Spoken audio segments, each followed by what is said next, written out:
Pour faire face à la crise énergétique, un plan spécial a été élaboré en décembre 2024 dont la mise en œuvre a permis d'étendre la desserte à 80%. Aussi, la capacité de EDMSA a été renforcée par la mise à disposition de 25 groupes électrogènes et le lancement de la construction de 3 centrales solaires photovoltaïques. Dans le secteur de l'eau, plus de 105 000 branchements sociaux et plus de 3 500 nouveaux ouvrages d'approvisionnement en eau potable ont été réalisés. Voilà entre autres actions majeures du département de l'énergie et de l'eau ces 5 dernières années. À Badiangara, le Conseil régional de la jeunesse veut redynamiser l'unité et l'esprit de fraternité fragilisés par la crise sécuritaire dans les cercles de Badiangara, Koro et Bankas, ceci à travers un jumelage intercommunautaire. Le lancement de cette initiative a eu lieu à Bankas. On en parle dans ce journal. Très heureux de vous retrouver, bonjour et bienvenue à ce 13h. Au ministère de l'énergie et de l'eau, les 5 dernières années ont été donc marquées par plusieurs actions visant à améliorer la desserte en électricité et eau potable des populations. Ainsi, dans le secteur de l'énergie, pour faire face à la crise énergétique, un plan spécial a été élaboré en décembre 2024 dont la mise en œuvre a permis d'étendre la desserte à 80%, soit environ 19 heures par jour. Aussi, la capacité de EDMSA a été renforcée par la mise à disposition de 25 groupes électrogènes dans le cadre des œuvres sociales du président de la transition.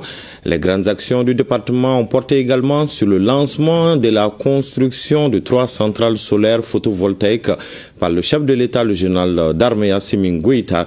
Dans le secteur de l'eau, plus de 105 000 branchements sociaux et plus de 3 500 nouveaux ouvrages d'approvisionnement en eau potable ont été réalisés. La liste n'est pas exhaustive. Et retour sur les grandes actions du département de l'énergie et de l'eau avec Soumaïla Berti. Le gouvernement du Mali, à travers le ministère de l'énergie et de l'eau, s'est engagé à satisfaire les besoins fondamentaux des populations en énergie et en eau pour la période 2020-2025. Et cela conformément aux orientations du président de la transition. Une volonté qui se traduit par la mise en œuvre de projets structurants et des réformes dans les secteurs de l'énergie et de l'eau. D'abord, dans le secteur de l'énergie. Pour faire face à la crise énergétique, un plan unique a été élaboré en décembre 2024 à la suite de 2 visites du Premier ministre chef du gouvernement à la société EDMSA avec comme objectif d'améliorer la desserte à compter du début du mois de Ramadan 2025, de poursuivre cette amélioration progressivement à travers l'important appui financier consenti par l'État et le soutien de ses partenaires pour pallier la forte dépendance aux hydrocarbures et mix de production actuelle afin d'atteindre 24 heures par jour avant fin décembre 2026. La mise en œuvre de ce plan a permis d'étendre la desserte à 80%, soit environ 19 heures par jour. Aussi, les grandes actions ont porté sur le lancement courant en 2024 de la construction de 3 centrales solaires photovoltaïques par le président de la transition, général d'armée Assimi Goïta. Il s'agit de la centrale solaire de 200 MW à Sanankuruba, la centrale solaire de 2 fois 50 MW Crête avec 2 fois 25 MWh à Safo et la centrale solaire de 2 fois 50 MW Crête à Tchakadougou, Dialakourou. Des actions qui s'inscrivent dans le cadre du développement des sources d'énergie renouvelables et de l'amélioration des mix énergétiques. Parallèlement, il y a aussi la réalisation et la mise en service de la centrale thermique au fioul lourd de 100 MW à Sirakoro en mai 2023, la réalisation et l'inauguration de la centrale hydroélectrique de Gouina dans le cadre de l'OMVS en décembre 2022 par le Premier ministre chef du gouvernement, la réalisation et la mise en service de la ligne 225 kV double terne Sikasso-Bougouni-Sanankuruba et les postes associés, ainsi que les raccordements au réseau interconnecté de la société EDMSA des localités de Bougouni, Zantchebougou, Kolendjeba, Sido et Kélia. Des acquis auxquels s'ajoutent les actions de renforcement des postes de transformation et du réseau de transport et de distribution de l'électricité autour de Bamako dans le cadre du projet d'amélioration du secteur de l'électricité au Mali, PASSEM, la construction en cours de la liaison 225 kV double terne Manantali-Bamako dans le cadre de l'OMVS, ainsi que la réalisation de 45 centrales hybrides solaires thermiques pour alimenter 46 localités mises en service entre 2022 et 2023 dans le cadre du projet système hybride d'électrification rurale. S'agissant des actions relatives au développement de l'énergie nucléaire à des fins pacifiques, la République du Mali et la Fédération de Russie ont signé un accord de coopération lors de la visite en Russie du président de la transition, chef de l'État, en juin 2025. Par ailleurs, dans le cadre des œuvres sociales du président de la transition en matière d'électricité, les actions ont concerné le renforcement de la capacité de production de EDEM SA par la mise à disposition de 25 groupes électrogènes et l'équipement en infrastructures solaires de certains établissements de santé du pays et l'éclairage public de certaines artères principales de la ville de Bamako. Dans le secteur eau, pour ce qui est de l'amélioration de l'accès à l'eau potable de façon équitable et durable, les réalisations en infrastructures hydrauliques sur la période ont porté sur la création de plus de 3500 nouveaux ouvrages d'approvisionnement en eau potable, dont près de 950 addictions d'eau potable, avec plus de 3000 bornes fontaines, ainsi que des systèmes d'hydraulique villageoise améliorés et des milliers de forages équipés de pompes à motricité humaine, ainsi que des puits modernes. On note aussi l'augmentation de la capacité de production de 301 335 m3 par jour à Kabala et 13 335 m3 pour le renforcement des addictions d'eau potable des villes de Nioro du Sahel, Kita, Selengue, Bougouni, Markala et Gao.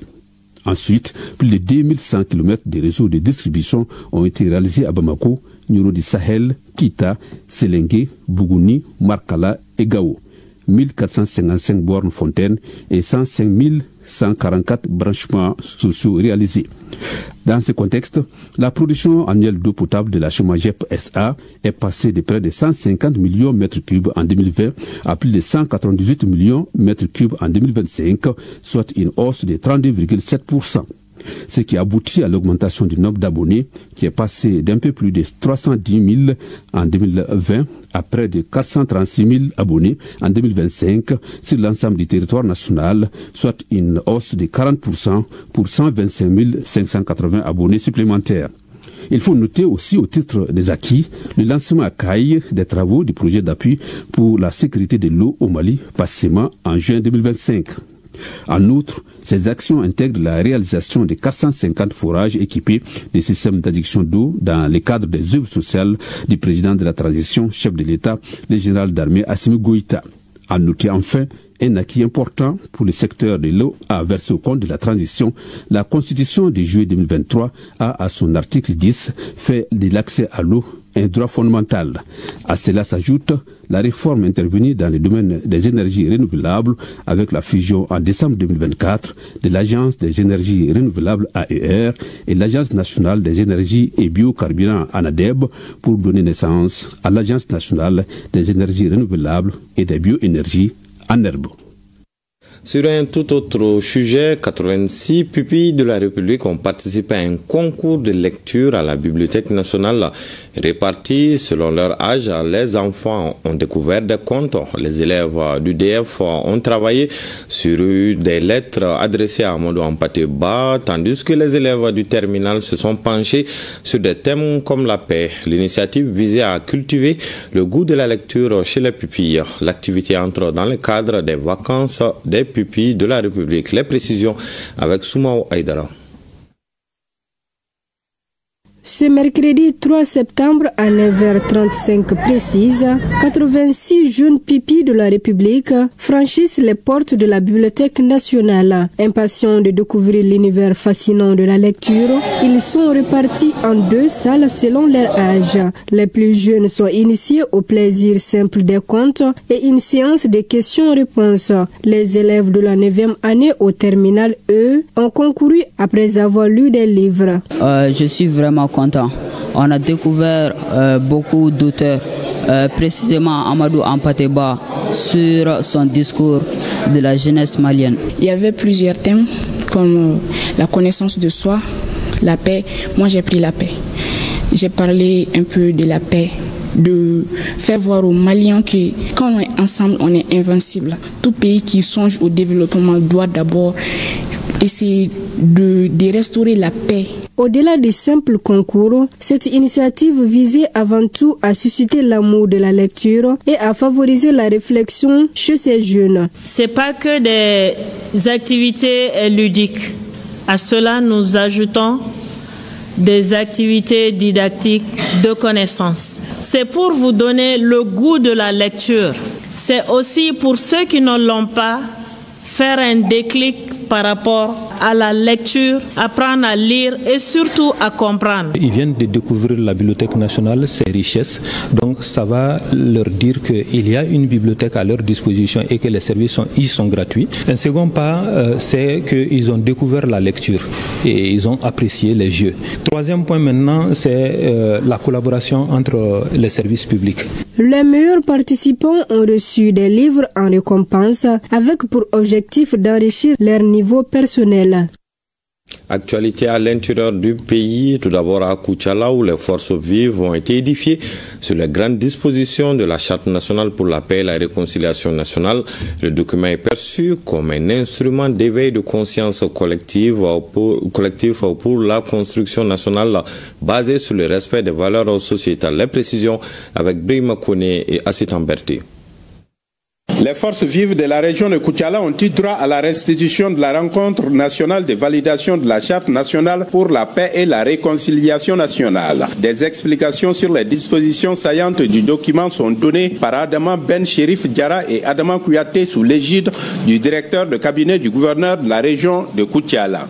Il est aujourd'hui de notre devoir de vous informer que le document a été validé par les forces vives de la nation. Ce document essentiel servira de base à toutes les initiatives, actions et activités qui concourent à la sécurité, à la paix, à la réconciliation nationale, à la cohésion sociale et au vivre ensemble au Mali. Cette rencontre devra permettre de vulgariser les initiatives de paix, de réconciliation, de cohésion sociale et de vivre ensemble concoctées par les Maliens. À travers la Charte nationale pour la paix et la réconciliation nationale, au Mali, la notion de nation repose sur une conscience collective qui trouve ses racines dans l'héritage des royaumes et des empires. Cette identité collective doit être protégée et valorisée par nous tous. Rappelons que le Mali est une nation qui garantit l'unité dans la diversité et exige des efforts continus pour encourager le dialogue interculturel et la réconciliation nationale. Restons dans la capitale de l'Or Blanc où une délégation du ministère de la refondation de l'État a rencontré les acteurs régionaux pour partager le contenu du programme national d'éducation aux valeurs. La rencontre vise à faciliter l'appropriation de cet outil de promotion de nos valeurs traditionnelles et historiques. Retrouvons Brima Kone et Assit Amberti. Les forces vives de la région de Koutiala à l'écoute d'une délégation du ministère de la refondation de l'État au sujet du programme national d'éducation aux valeurs PNEV. Le document est largement expliqué pour contribuer à amorcer un processus de réappropriation des valeurs sociales, culturelles et républicaines. Toutes choses qui permettront de promouvoir une éducation civique, morale et patriotique. Nous avons pu faire le tour des différentes valeurs, les valeurs d'hommes, les valeurs de la République et les valeurs du système. Et la population de Koutiala s'est retrouvée parfaitement dans ces valeurs-là. L'objectif, c'est d'avoir le Malien de type nouveau, un Malien consensueux, un Malien respectueux des autorités et des institutions. Le peuple malien, dans sa quête de la refondation de l'État, est désormais debout sur les remparts à travers le PNEV pour restaurer ses valeurs et son modèle de vie humaniste. Ce processus d'échange intermalien constitue à instaurer un cadre qui permettra à la population malienne de regarder dans le rétroviseur afin de revisiter nos valeurs anciennes. Nous sommes à une étape de l'avancée de notre pays vers la paix, la sécurité et le développement. Et cela passe par la valorisation de notre culture. Cette session de vulgarisation du programme national d'éducation aux valeurs devra contribuer à la bonne gestion des affaires publiques. La protection des personnes dans les mouvements mixtes transfrontaliers et la gestion des données migratoires dans les régions de Kaï, Koulikoro et Nara, le sujet était au centre d'un atelier tenu à Koulikoro. L'initiative du Centre d'information de gestion des migrations, de l'Observatoire national de gestion des migrations avec l'appui du HCR et du ministère en charge des Maliens établis à l'extérieur vise à renforcer les capacités des services techniques régionaux. Les précisions avec Adama Traoré. Selon les statistiques, la population malienne est majoritairement jeune. Cette couche est également confrontée à un chômage élevé, d'où l'idée d'emprunter la route à la recherche de l'Eldorado.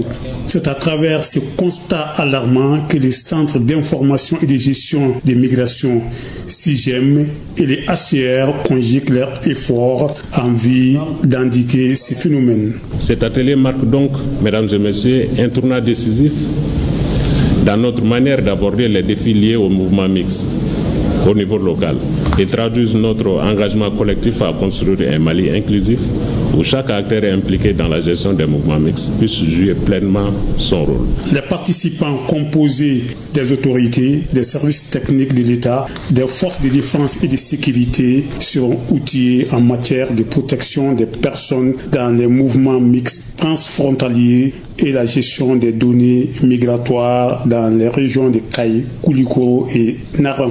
Cet atelier s'inscrit dans le cadre de la mise en œuvre des activités du projet d'approche basée sur la route.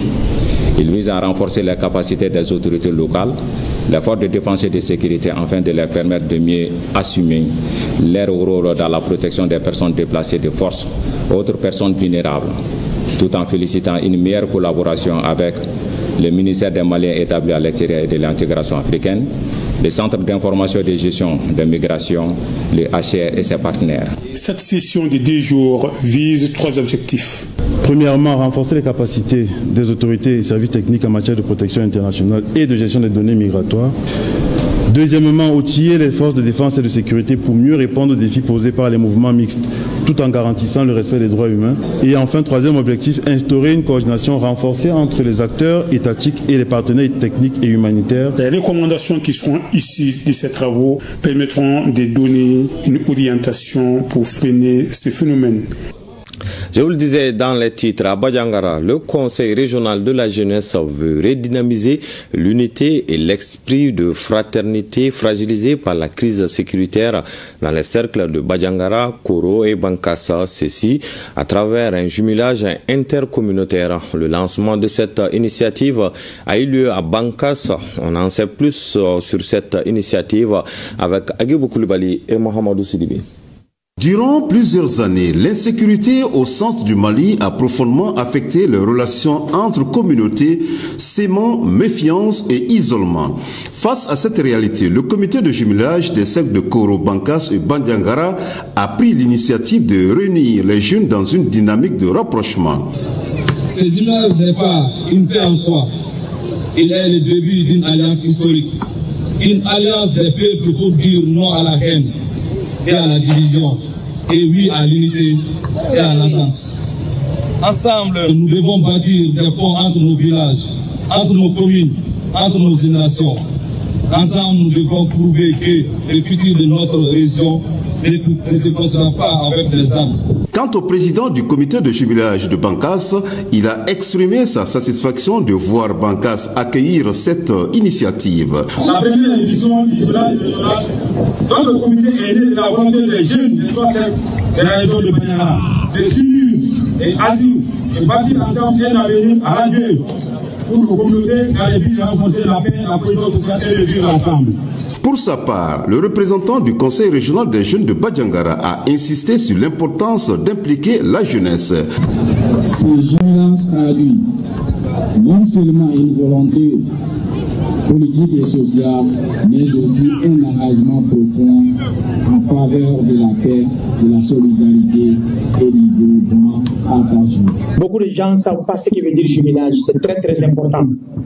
Parce que ça renforce les peuples, ça renforce les communautés, ça renforce les villages, ça renforce les terres, ça renforce les pays, ça renforce le monde même d'une manière générale.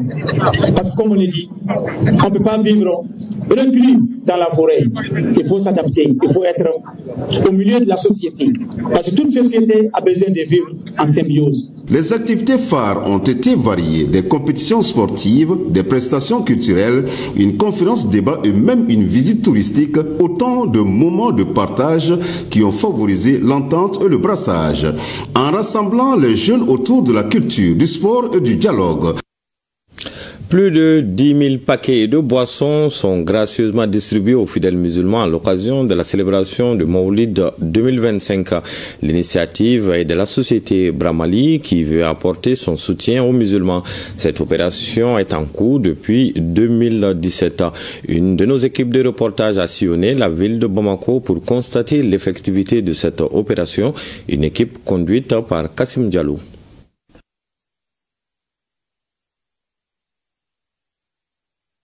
En marge de la célébration des Mawlud 2025, la société Bramali a accompagné des leaders religieux en leur offrant une quantité importante de boissons sucrées. Plus de 10 000 paquets distribués à travers les pays. Une contribution qui entre dans le cadre de la responsabilité sociale et sociétale de l'entreprise. Bramali fait partie des partenaires phares, puisque c'est un partenariat qui a débuté il y a plusieurs années. Donc ils ont maintenu cette cadence et Dieu merci jusqu'à là, nous sommes assez satisfaits de leur contribution. Donc cette année, comme d'habitude, ils nous ont offert plusieurs palettes de boissons de diverses qualités et également des outils de logistique tels que les bâches, les chaises et beaucoup d'autres outils nécessitant quand même la facilité de l'activité. Cela